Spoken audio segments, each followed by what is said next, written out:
Hello friends, this is Jitendra and welcome to the channel commerce की दुनिया। साथियों, पिछली वीडियो में हमने आपको बताया था कि विज्ञापन के क्या उद्देश्य होते हैं। आज की इस वीडियो में हम बताएंगे आपको विज्ञापन के कार्य। गाइस, आप सभी से इतना कहूँगा कि जितनी भी वीडियोस हमारे द्वारा अपलोड की जा रही हैं, आप अपनी प्रिपरेशन के लिए उनको लगातार देखते रहें और उम्मीद करूँगा कि आपको सभी टॉपिक्स आसानी से क्लियर हो रहे होंगे। चलिए शुरू करते हैं आज का वीडियो। Functions of advertising. विज्ञापन के जो कार्य हैं उनको आप बेसिकली दो भागों में बांट सकते हैं। पहला है इसका प्राइमरी फंक्शंस और दूसरा है इसका सेकेंडरी फंक्शंस यानी कि सहायक कार्य। इसके प्राथमिक कार्य क्या होते हैं बेसिकली जानते हैं। पहले नंबर पर इसका जो प्राथमिक कार्य है वो है बिक्री में वृद्धि करना। जब कोई विज्ञापन करता अपना विज्ञापन देता है तो उसका मेन ऑब्जेक्टिव जो रहता है, पहला कार्य उसका यही होता है कि यार वो अपने जो प्रोडक्ट है उसकी सेल करे ज़्यादा से ज़्यादा। विज्ञापन उपभोक्ताओं में वस्तुओं के प्रति नई इच्छाओं, नई आवश्यकताओं व नई मांग को उत्पन्न करता है। मांग का सृजन होने से विक्रय में वृद्धि हो जाती है। साथियों, इसका दूसरा कार्य है मध्यस्थों की सहायता करना। जो इंटरमीडिएटरीज जो लोग होते हैं, जो बीच के लोग होते हैं, उनको हेल्प करता है। विज्ञापन वस्तुओं के गुणों, मूल्यों, उपयोगिता, प्रयुक्त सामग्री आदि के बारे में पर्याप्त सूचना दे देता है। इससे विक्रेताओं का कार्य सरल हो जाता है।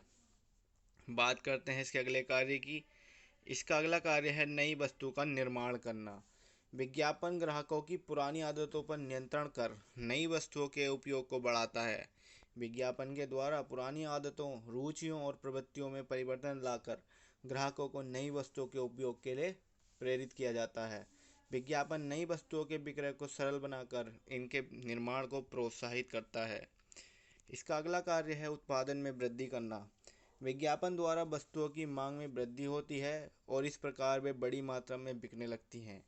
इस विक्रय वृद्धि के कारण उत्पादन अधिकाधिक गति से होने लगता है और उत्पादकों अथवा निर्माताओं का लाभ बढ़ जाता है। अगला कार्य है व्यवसाय का विकास करना। अधिक बिक्री व अधिक लाभों के कारण निर्माता नए संयंत्रों और नई इकाइयों की स्थापना करने में सक्षम हो जाता है और इससे उनकी पूंजी, धन संपदा व व्यवसाय बढ़ता है। जनता का विश्वास जीतना भी इसका एक प्रमुख कार्य है। जब विज्ञापन की प्रथा नहीं थी तब विक्रेता सामान की गुणवत्ता बताने की योग्यता पर बहुत अधिक निर्भर था। सामान्य उपभोक्ता के लिए यह बताना संभव नहीं था कि वह असली सोना खरीद रहा है या नकली। जिन वस्तुओं का संपूर्ण देश में विज्ञापन होता है उनका खरीदार अपने पिछले अनुभव के कारण यह विश्वास करता है कि यदि निर्माता उन अपनी वस्तुओं की कोई विशेष गुणवत्ता विज्ञापन द्वारा सूचित करता है तो वे वस्तुएं उसी गुणवत्ता की होंगी, यानी कि जैसा विज्ञापन में दिखाया जाता है वैसा ही मान लिया जाता था। सातवां जो इसका इम्पोर्टेंट कहना चाहिए कार्य है वो ख्याति का निर्माण है। विज्ञापन निर्माता के नाम को विशिष्ट किस्म की वस्तु के निर्माण से जोड़कर लोकप्रिय बना देता है। यह ख्याति न केवल निर्माता को बार बार नए ऑर्डर प्राप्त करने में मदद देती है बल्कि उसे नई नई वस्तुओं को बाजार में नए सिरे से बेचने में भी सहायक सिद्ध होती है। गोदरेज कंपनी आज अपनी इसी ख्याति के कारण तेलों से लेकर साबुन तक और तालों से लेकर टाइपराइटर तक अनेक प्रकार की वस्तुओं को आसानी से बेच लेती है। अभी भी यहाँ पर गोदरेज का एग्जाम्पल दिया गया है, आपके पास बहुत नए एग्जाम्पल और अलग टाइप के हैं। आगे बात करते हैं जैसे लाभों में वृद्धि करना। विज्ञापन से बिक्री बढ़ती है, बिक्री बढ़ने से लाभों में वृद्धि होती है और संस्था को बड़े पैमाने पर उत्पादन के लाभ भी मिलते हैं।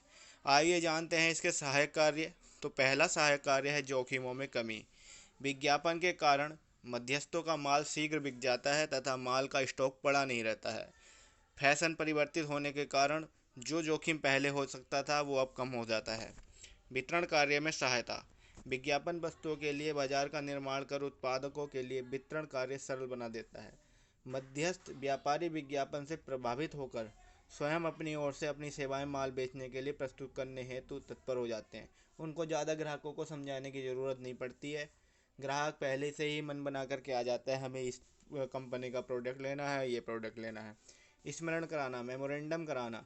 विज्ञापन हमें कई आवश्यक बातों जैसे बचत, स्वास्थ्य एवं सौंदर्य रक्षा, भावी जोखिमों के विरुद्ध सुरक्षा, स्वच्छता, पारिवारिक देखभाल, मानवीय प्रेम आदि का स्मरण भी करवाते हैं। इससे व्यक्ति में अच्छी आदतों व गुणों का विकास होता है। आगे चलते हैं, विक्रेताओं को प्रोत्साहन। तो विज्ञापन विक्रेता के लिए पृष्ठभूमि तैयार करता है। जब विक्रेता अपने कार्य ग्राहक से मिलता है तो उसे वस्तु के बारे में प्रारंभिक जानकारी नहीं देनी पड़ती, क्योंकि विज्ञापन के होने से ग्राहक स्वतः विज्ञापित वस्तु के बारे में पहले से ही जानकारी लेकर के आता है। अतः विक्रेता के पास तो केवल ग्राहक से आदेश प्राप्त करने का ही कार्य रह जाता है, जिसे कि वह सफलता के साथ आसानी से निभा सकता है। प्रतिस्पर्धा में सहायक। प्रतिस्पर्धा यानी कि कंपटीशन। तो जब कंपटीशन होता है तो साथियों उसमें एक विज्ञापन जो है बहुत ही अच्छा रोल निभाता है अपना। विज्ञापित वस्तुओं के मूल्यों पर उत्पादकों का नियंत्रण रहता है तथा निम्न किस्म की वस्तुएं स्वतः ही बाजार से हट जाती हैं। अतः प्रत्यक्ष मूल्य प्रतिस्पर्धा का अंत हो जाता है। लास्ट है इसका, मूल्यों की जानकारी देना। विज्ञापन द्वारा उपभोक्ताओं को वस्तुओं के मूल्यों के संबंध में जानकारी हो जाती है। इसका कारण यह है कि विज्ञापनदाता प्राय विज्ञापित वस्तु के मूल्य के संबंध में भी सूचित कर देते हैं, अतः उनके ठगे जाने का भय भी नहीं रहता है। तो ये थे विज्ञापन के कार्य जो आपने इस वीडियो में समझे हैं। वीडियो अगर आपको पसंद आई हो, समझ में आई हो तो इसे लाइक करें, साथ ही साथ अपने फ्रेंड्स के साथ भी शेयर करें।